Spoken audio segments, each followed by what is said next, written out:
Olá, boa tarde. Semana começando, segunda-feira, dia 16 de março de 2020. Está no ar o Jornal Câmara Notícia, ao vivo, 12:30. Agora, quero agradecer desde já a sua companhia e audiência. Confira agora os destaques de hoje. O vereador Carmo Luiz quer a criação da Semana Municipal de Prevenção, Conscientização e Combate à Automutilação. Em reunião solene, vereadores Jorge da Farmácia e Paulo Haddad entregam honrarias a personalidades que se destacaram na cidade. O vereador Luiz Cirilo quer a publicação do relatório simplificado de arrecadação tributária do município. E no esporte, com portões fechados, Guarani e Ponte Preta se enfrentam nesta noite no Derby 196. Partida que está confirmada para esta noite, mas já a gente fala sobre o derby entre Guarani e Ponte Preta. Primeiras informações sobre o Legislativo, porque hoje é dia da 12ª reunião ordinária. Os vereadores vão discutir e votar 7 projetos. Confira agora a pauta completa.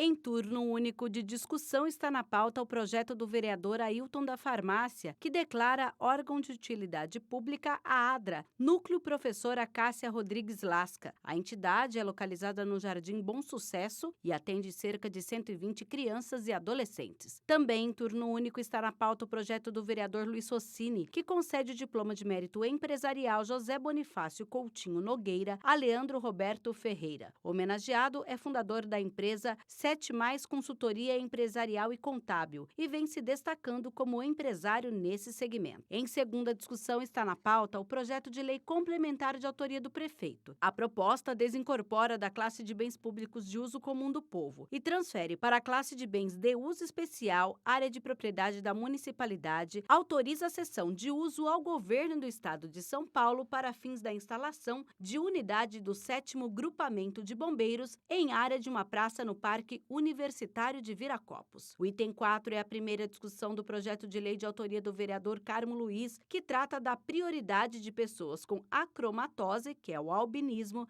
na marcação de consultas dermatológicas no município. De acordo com a proposta, o estabelecimento de saúde que descumprir a lei fica sujeito à multa. O item 5 é o turno único de votação do projeto de autoria do vereador Carmo Luiz, que cria a Semana de Combate e Prevenção à Trombose em Campinas. A data passará a ser comemorada anualmente na primeira semana de março. O item 6 é o projeto do vereador Luiz Rossini, que denomina como Praça Sebastião Carlos de Oliveira uma praça pública na Vila Costa e Silva. E, por fim, está na pauta o projeto do vereador Luiz Rossini, que denomina como Praça José Domingues do Amaral uma praça pública na Vila Costa e Silva.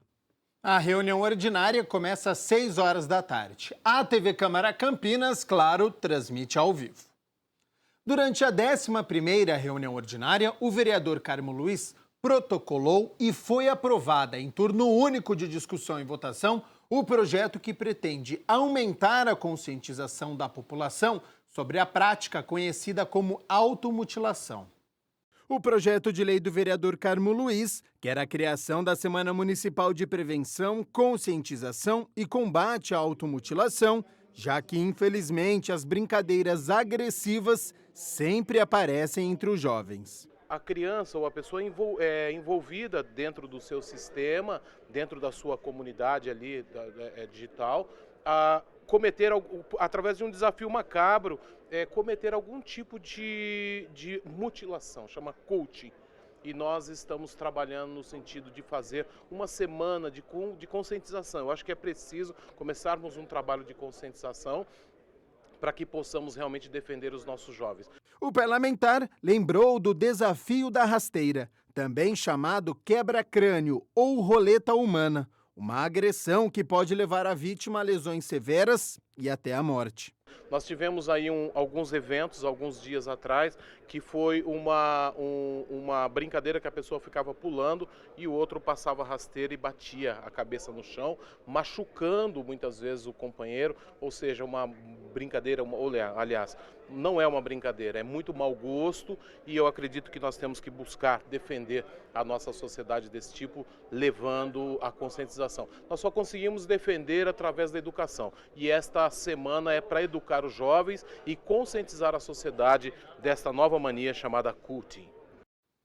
Vamos falar de saúde agora. Por conta da pandemia do coronavírus, a Unicamp suspendeu parte das atividades até o dia 29 de março.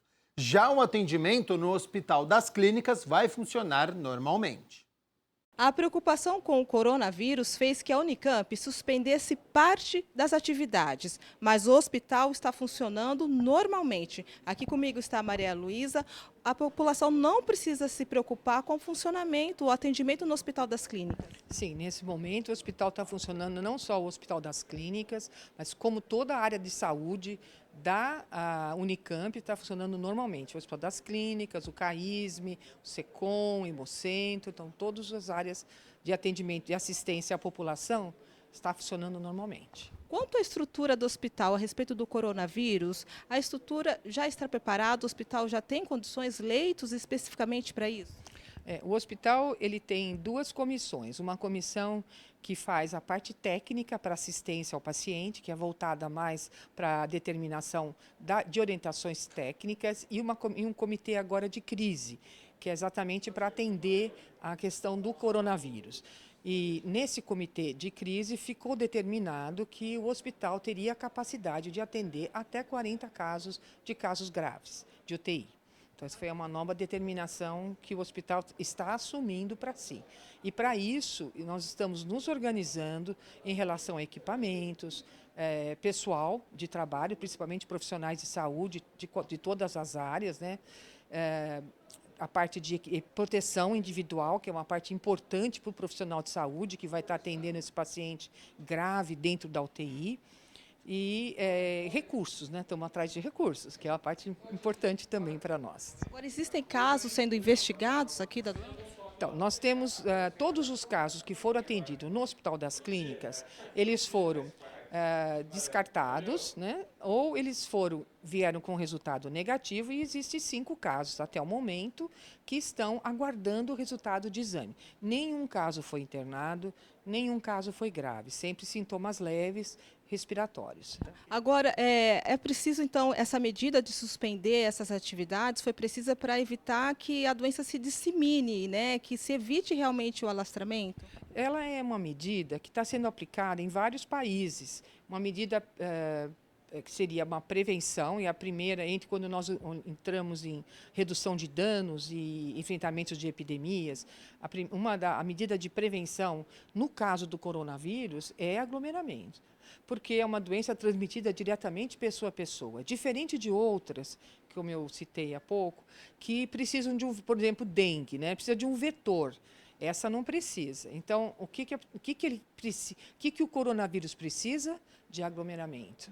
Então, essa foi a primeira medida que a reitoria decidiu, diminuir essa aglomeração, porque estão chegando os casos, estão acontecendo no Brasil, no estado de São Paulo, principalmente na cidade de São Paulo, e com isso a gente evitaria que a ideia que diminua, que nós não tenhamos um pico, porque um pico você tem uma sobrecarga imediata no sistema de saúde.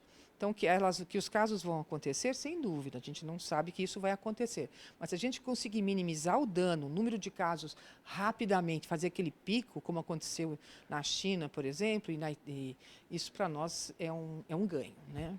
A população tem que estar atenta nas condições de higiene, principalmente na etiqueta Isso. Então, o que é importante, além de não estar aglomerado?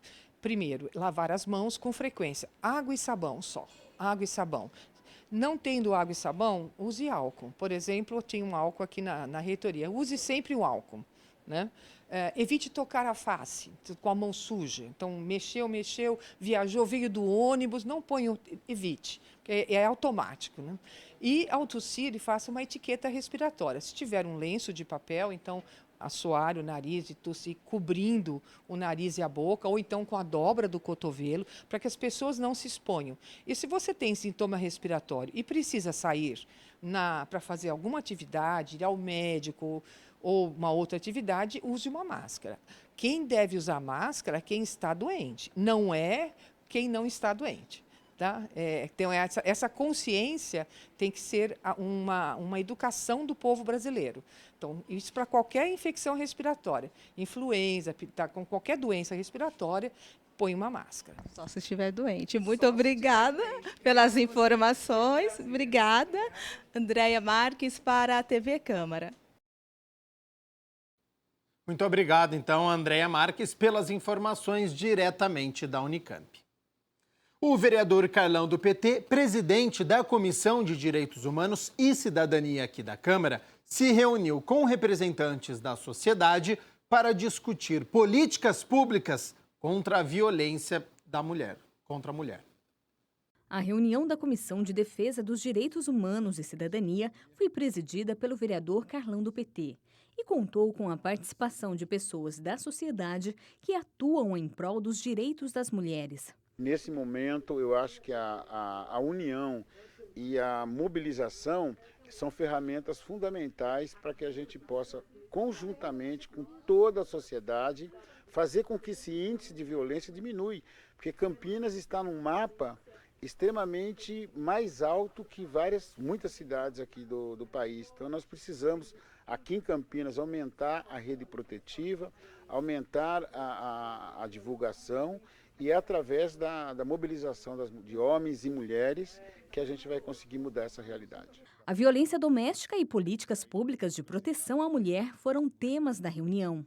A violência contra a mulher, acho que todos sabem, né? Ela deriva da assimetria de gênero. Ela foi construída ao longo do tempo e ela está baseada nas relações de dominação, que inferiorizam a mulher e fazem com que ela se contente ou com que ela tenha que aceitar essa violência.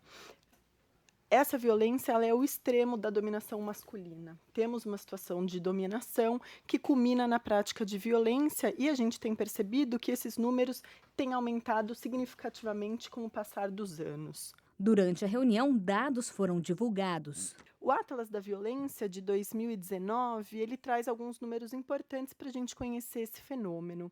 E ele comprovou que no ano de 2017, cerca de 13 mulheres foram assassinadas por dia no nosso país. No ano de 2017, entre 2000 e 2007 e 2017, o número de mulheres mortas cresceu 30%. Então, um crescimento muito significativo. No ano de 2017, a gente teve um total de 4.900 mulheres, 4.936 mulheres mortas, né, porque todas importam, então os números têm que ser exatos. Esse é o maior número registrado desde o ano de 2007. Números que comprovam a necessidade de políticas públicas de combate à violência contra a mulher. Os números apresentados pela professora doutora Fernanda mostram, mais uma vez, como Campinas extrapola na sua falta de atendimento às mulheres, e a gente espera que desse debate a gente consiga mais mobilização em torno do tema. Um dos caminhos é você fazer com que no espaço da educação, a educação de gênero precisa estar dentro das escolas, precisa estar dentro da igreja, precisa estar em todos os lares. Para isso, é importante que o poder público aumente a sua capacidade de divulgação, de informação, para que essas políticas, para que esse assunto entre dentro da casa das pessoas. Então, nós vamos fortalecer aqui na Câmara Municipal, através de projetos de lei, através de emendas no projeto de lei, nas leis já existentes, para que o poder público municipal possa contribuir com o objetivo de ampliar a divulgação e informações das redes protetivas de violência contra a mulher. Olha só, agora há pouco nós falamos sobre a suspensão das atividades da Unicamp até o dia 29 de março. A universidade soltou uma nota há poucos minutos, dizendo que prorrogou essa suspensão até o dia 12 de abril. Então, as atividades da Unicamp estão suspensas até o dia 12 de abril, tá certo? Olha só, voltando aqui para as informações do Legislativo, o vereador Luiz Cirilo apresentou um projeto de lei que pede a publicação do relatório simplificado de arrecadação tributária do município. O projeto de lei número 184 de 2019, de autoria do vereador Luiz Cirilo, visa buscar a publicação do relatório simplificado de arrecadação tributária de Campinas. O parlamentar explicou a matéria. É mais um projeto de transparência, é um projeto que eu procuro dar publicidade do dinheiro arrecadado pelo poder público para que os munícipes possam, querendo, acessar o site da prefeitura e ter essas informações. A proposta prevê a consulta independente de justificativa e possibilidade de download do material. O projeto obriga que 30 dias antes da prefeitura enviar os projetos para a Câmara, ela tem que publicar no site todos os valores que foram arrecadados naquele semestre, naqueles últimos 6 meses, para que possamos dar à população conhecimento antecipado dos valores que foram arrecadados antes dos projetos chegarem aqui na Câmara Municipal. O vereador deu detalhes do que deverá constar nesse relatório. Por exemplo, quanto que arrecadou de IPTU, quanto que arrecadou de ISS, qual o percentual de contribuintes inadimplentes, qual o percentual de contribuintes adimplentes, ou seja, que pagam os seus tributos. Nós precisamos ter esses números muito claro, nós precisamos fornecer à população esses números para que a população, querendo, possa acompanhar. O PLO, que já foi aprovado em primeira discussão, na 11ª reunião ordinária, segue em tramitação na Casa. É dinheiro público e esse dinheiro tem que ser dado à devida transparência. Vamos para um rápido intervalo e na volta a previsão do tempo para esta terça-feira tem ainda quadro de saúde, quadro de educação e tudo sobre o derby desta noite que está confirmado entre Guarani e Ponte Preta.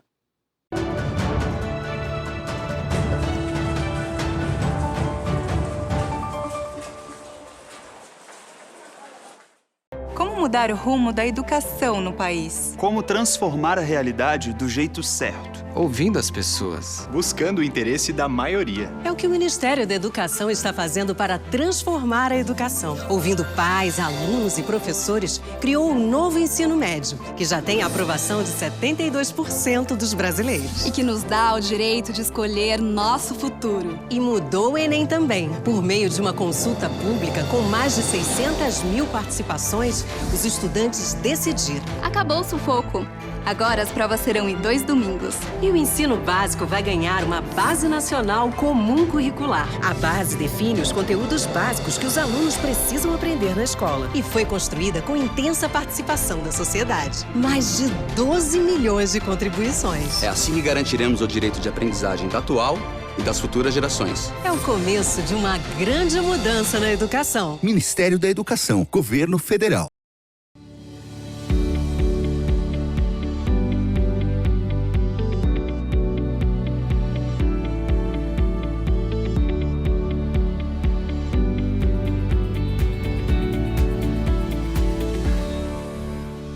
Bom, vamos começar. Fala um pouco da sua experiência. Somos todos diferentes. Reveja seus conceitos. Acesse o site e saiba mais.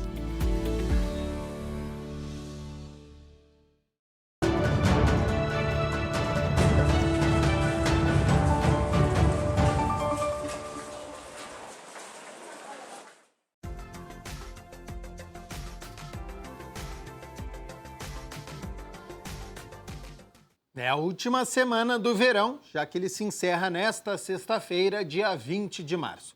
Mas para amanhã, terça-feira, este clima de calor continua. Sol durante todo o dia e, se chover, é no fim da tarde, mas de uma forma bem rápida. Vamos às temperaturas então, porque a terça-feira vai ser quente. Mínima de 21 e a máxima pode chegar aos 31 graus.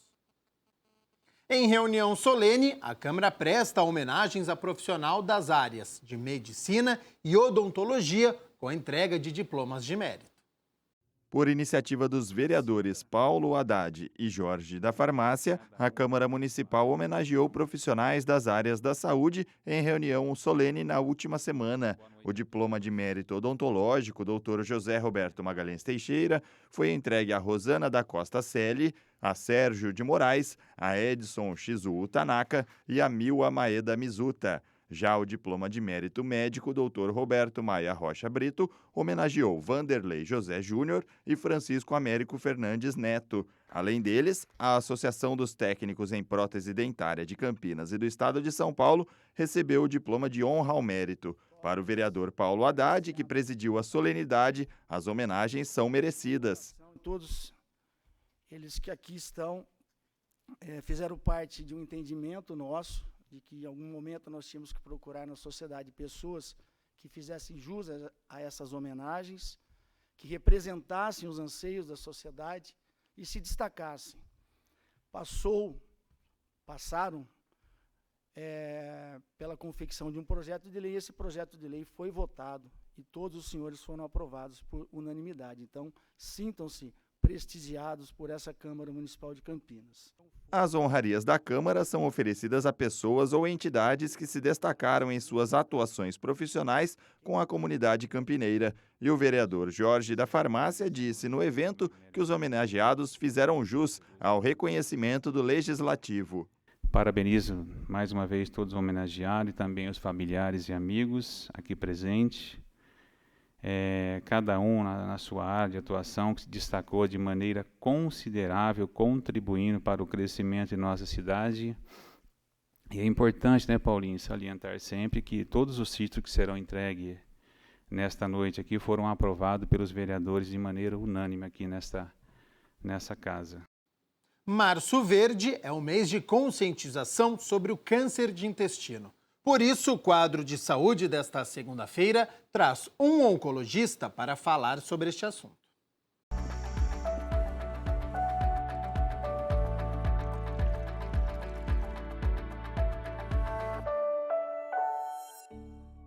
Conscientizar e alertar sobre o câncer de intestino é o teor da Lei nº 15.397 do vereador Carmo Luiz. E é por isso que nós estamos na companhia do Dr. André Sassi, muito bem-vindo ao Saúde Agora, para nos alertar, nos orientar em relação a esse tipo de câncer. O câncer de intestino envolve uma estrutura que a gente tem no nosso corpo muito longa. Então, o intestino, a gente fala desde o intestino grosso, que é do seco, do nosso lado direito, até o ânus, então até o canal anal. Dá-se o nome de câncer coloretal, o câncer do intestino grosso e do reto, e de canal anal posteriormente. Cada um tem uma característica diferente.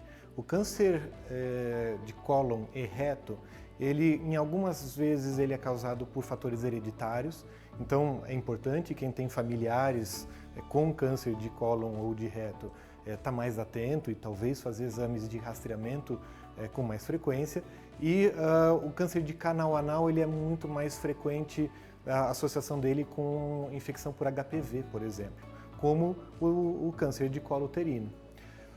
Mas voltando para o câncer de cólon e reto, ele é muito mais importante, ele é o tema da campanha de conscientização, porque ele é um dos mais frequentes no mundo inteiro, no Brasil inteiro e na nossa cidade de Campinas também. A mortalidade é mais comum do que pensamos. Ele é muito frequente e a mortalidade associada a ele também é muito grande.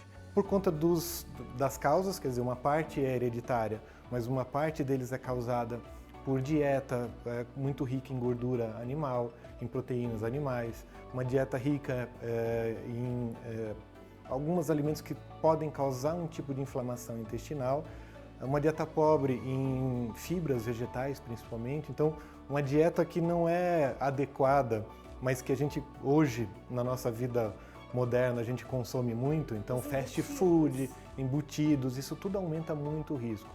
A obesidade aumenta o risco do câncer de intestino e a idade também, como quase todos os outros tipos de câncer. Quanto mais idosa a pessoa, maior a probabilidade de ter também. Exames podem prevenir o câncer. Porque uma colonoscopia, com a intenção de fazer o diagnóstico precoce, pode conseguir descobrir pólipos benignos dentro do intestino. E esses pólipos geralmente são lesões pré-tumorais. Eles vão acabar desenvolvendo um tumor ali em cima desses pólipos. E esses pólipos eles podem ser retirados na própria colonoscopia, com uma cura de uma doença que ainda nem aconteceu. Então a incidência do câncer de cólon reto poderia diminuir muito se a população fizesse regularmente colonoscopias de acordo com a faixa etária, acima dos 50 anos, alguns fatores de risco, mas seguindo a orientação de algum gastroenterologista. Fiquem atentos a estes sinais. Anemia em pessoas adultas é muito importante tentar investigar se não está tendo alguma perda imperceptível de sangue nas fezes. Às vezes as fezes parecem normais, mas elas têm uma quantidade muito pequena, que não é visível, mas que acaba perdendo o sangue ali, e ao longo dos meses e anos da evolução da doença pode aparecer uma anemia, que pode ser uma anemia muito leve, mas que não é normal no adulto. Outros sintomas é a alternância de diarreia e constipação intestinal, ou constipação intestinal de fato, obviamente sangramento nas fezes mais ativo, perda de peso, até inapetência e indisposição geral, também são sintomas que podem estar associados, mas aí geralmente em estágios mais avançados da própria doença.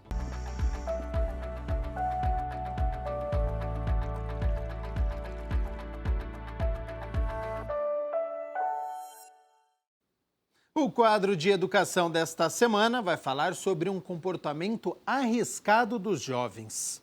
É o desafio que eles encontram na internet. A repórter Andréia Marques conversou com uma especialista sobre o assunto.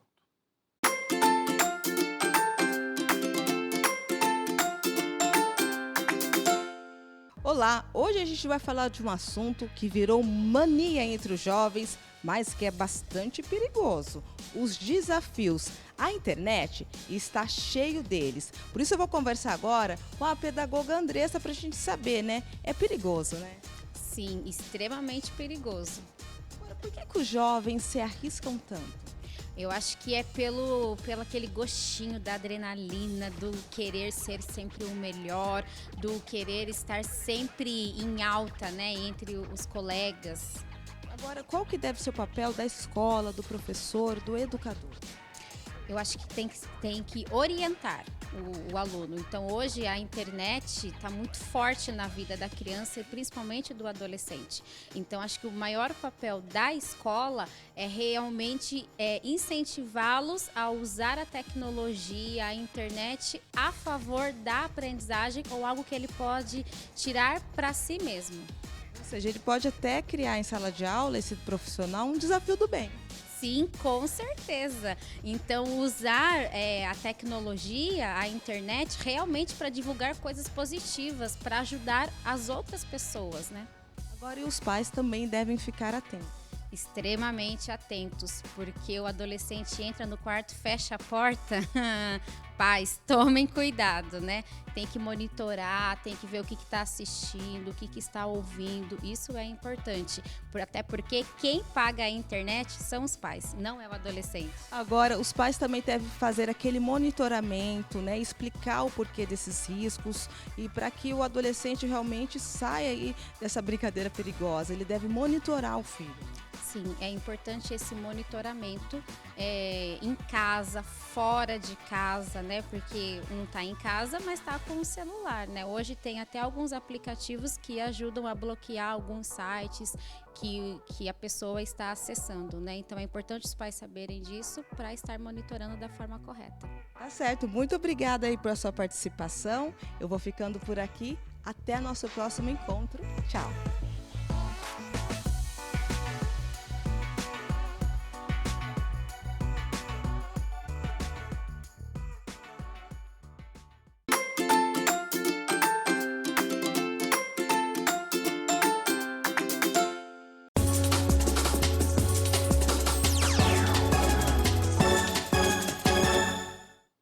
Mesmo com a pandemia do coronavírus, o derby desta noite entre Guarani e Ponte Preta foi confirmado para o estádio Brinco de Ouro, com os portões fechados. Vai ser um duelo diferente. Pela primeira vez na história, Guarani e Ponte Preta vão se enfrentar com os portões fechados. Determinação da Secretaria de Saúde da cidade por conta da pandemia do coronavírus. Falando dentro do gramado, o técnico Thiago Carpini não pode contar com o volante David suspenso. Marcelo deve ficar com a vaga. Durante a semana, o treinador deixou filmar apenas o aquecimento e depois treino fechado. Todo mundo para fora do estádio. Mistério total. Com 13 pontos, o Bugre é o vice-líder do grupo D e uma vitória o aproxima da classificação. Do outro lado, O mesmo mistério. Técnico João Brigatti também deixou a imprensa gravar apenas o início e depois todo mundo para fora. A Macaca não vence no Campeonato Paulista há 6 partidas. É a lanterna do estadual e vai pressionada para o derby. Lateral esquerdo Guilherme Lazzaroni, suspenso, deve dar lugar a Yuri. No mais, o técnico João Brigatti pode repetir a mesma formação que venceu o Afogados na semana passada pela Copa do Brasil. O confronto campineiro é às 8 horas da noite. Informações atualizadas. Reunião na Federação Paulista acabou há pouco e foi determinado que o derby vai acontecer esta noite com portões fechados. Então, atenção, torcida bugrina, portões fechados. E em seguida, o Campeonato Paulista vai ser paralisado por tempo indeterminado. Então, acontece o derby e o campeonato está paralisado. É uma decisão sensata, já que os atletas não são super-heróis. Então, esse cuidado com a saúde de todos é de suma importância. Hoje nós teremos derby e amanhã você acompanha aqui no Jornal Câmara Notícia, ao 12:30, a história dessa partida. Até mais. Tchau, tchau.